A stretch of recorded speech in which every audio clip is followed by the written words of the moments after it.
Hey guys, Chris here from Carolat Farm. I'm having to look down and be careful where I'm walking. It's a little icy out here still. Today is Thursday. It is 4 days post-fern, 5 days of winter wonderland here, there, and everywhere.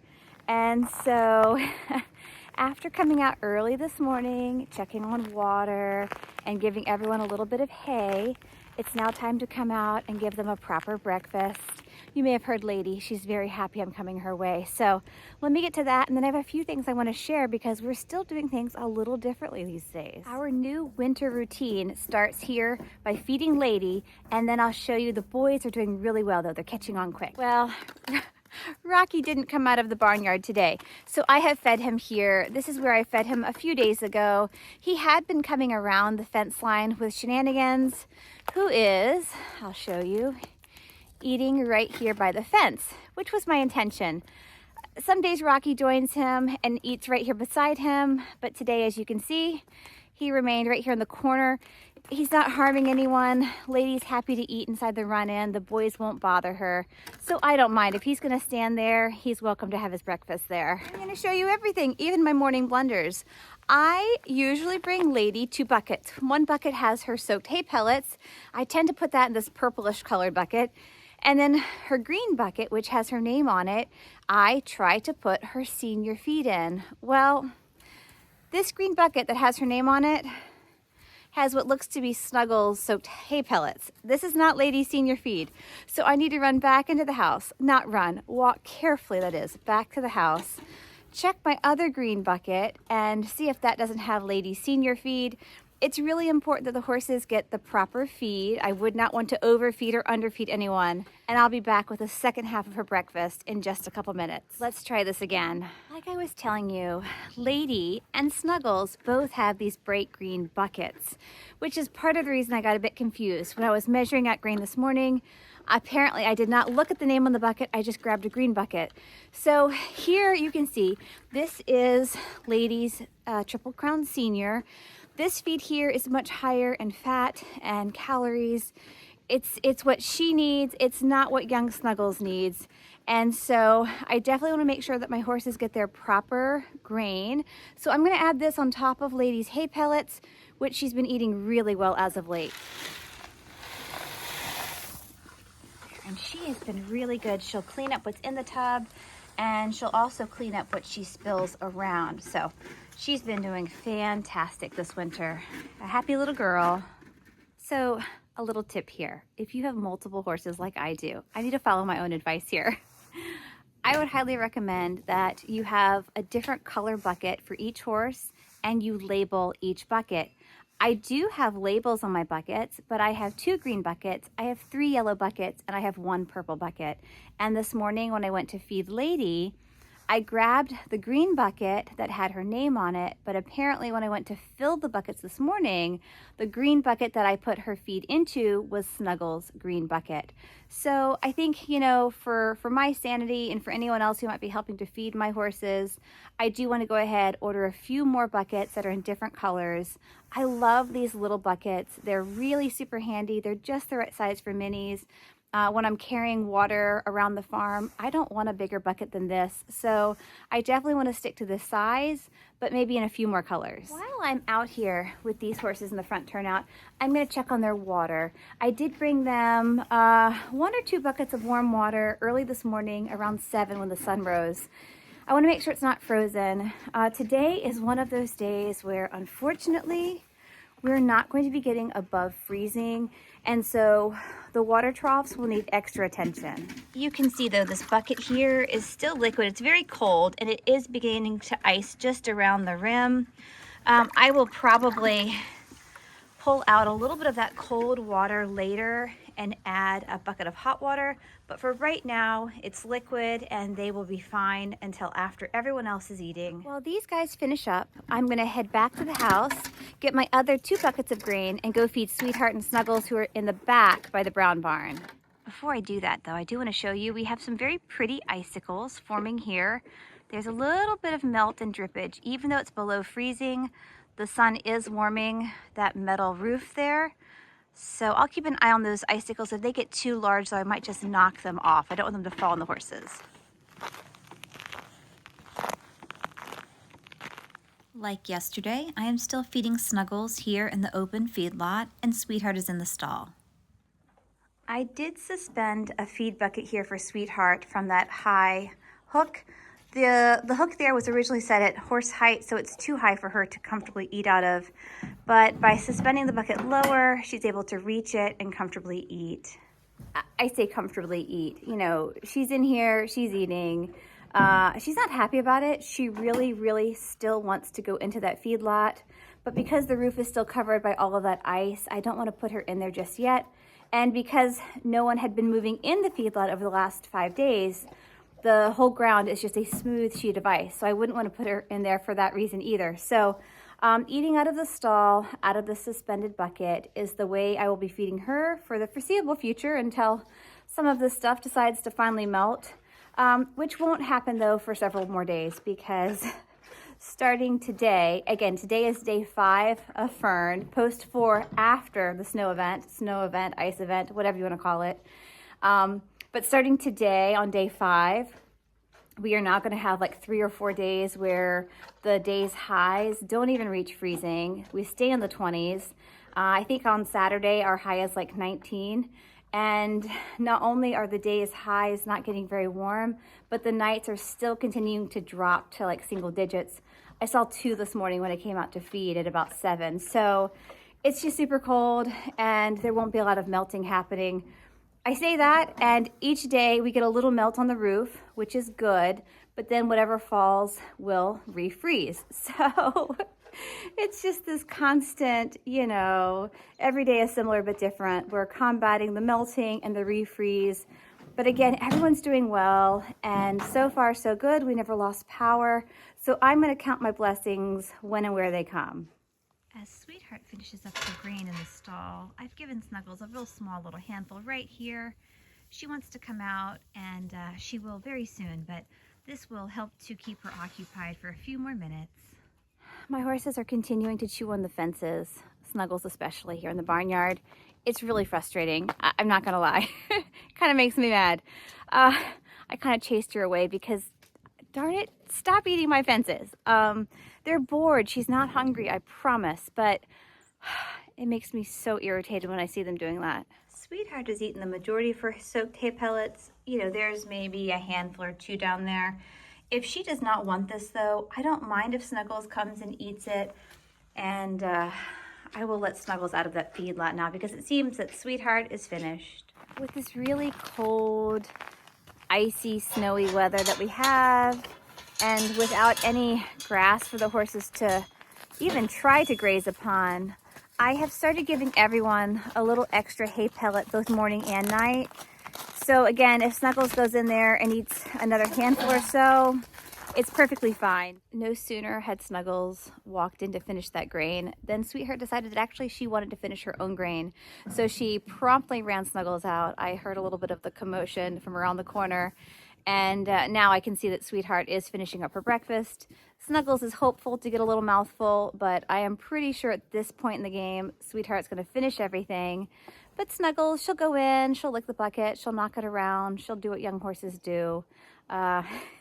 It's a bit of entertainment for her, I think, sometimes. So everyone's good here, though. I've given them all of their morning hay. They've got several little piles spread here and there. I can step away now, but there's one last thing I want to mention before I step away because I do have a little more work to do. Really, there are 2 things I'm going to do. I have chained my gate open here so it does not close because I put that handful of hay here for Snuggles to eat earlier, which has not been finished. I'm going to leave the feed lot gate open so the mares can come and finish this up over the afternoon hours if they should like. But there's one more thing I want to show you before I head back to the house for a bit. Last night, right around PM feeding time, I rinsed out this trough here, and my husband was very kind enough to bring down some water from the house. We weren't about to find the hose and drag it down and walk it out. That was way too much work. So he very kindly brought some water down. We filled this trough, close to half full last night, and I plugged the deicer back in. Well, came down this morning and my trough had frozen over. So I busted it this morning. I brought 2 buckets of warm water down and it's still continuing to ice over. Something similar to this happened when I first put a brand new deicer in a full trough a few weeks ago. And for some reason, it iced over that first night. I don't know if for some reason, after these deicers have been unplugged or if they're brand new and having been plugged in for the first time, I don't know if it takes a while for the heating element to warm up. I don't know if there's some sort of a delay there, or if maybe somehow my extension cord got unplugged last night. My husband did say that he tried pulling on it last night. It's buried under, 6 to 8 inches of ice. And maybe when he was tugging on it, maybe it came unplugged. I don't know. But we're gonna have to figure this out because we have a good deicer that should be working, but it's not. So there's a mystery here to be solved. Not only had the trough iced over, but the little hook here on the side had fallen into the trough. I would have to imagine someone helped it off the side of the tub, and it had also frozen down into the water. So I had to bust that out this morning, hang it back up, and we still have some work to do here. I'm telling you guys, young horses get up to all kinds of things. I am 100% certain it was not Sweetheart who pulled that hook off the side of the trough. I'm sure it was Snuggles. I've seen Shenanigans do it in the front field. So Shenanigans and Snuggles, they're my 2 handfuls. And whenever something like this happens, I can almost assuredly guarantee you it was one of the 2 of them. I have all of my connections here on top of the red tub. And so I had already unplugged everything yesterday, but when my husband came out to help me, he did not realize that. And so he was pulling the plug here, which is buried, like I told you, under 6 to 8 inches of ice. So that's what I need to dig out today. I need to go and get my metal flat end shovel and carefully start digging around this to see if that connection maybe wiggled loose yesterday, because we definitely need to figure out what's going on with our deicer. So in the meantime, I'm gonna bring hot water out here to help melt that ice and then find that shovel, because I definitely have some work to do here. But just to be extra special careful, I'm going to go ahead and I'm going to unplug everything now. I know that my orange extension here is the extension power coming from the house, so I will unplug everything before I even think about returning with that metal flat end shovel. Everything has been disconnected. My fence charger is no longer popping, and I know for certain that there's no power running over to that cord. I've just brought those 2 buckets of warm water down for the girls. I've added it to their red tub that has that little bit of ice. And now I need to go find that flat end shovel and see if I can't dig out that connector. Now that I have my metal flat end shovel, I am using this opportunity to chop my path a little more as I make my way back down to the barn.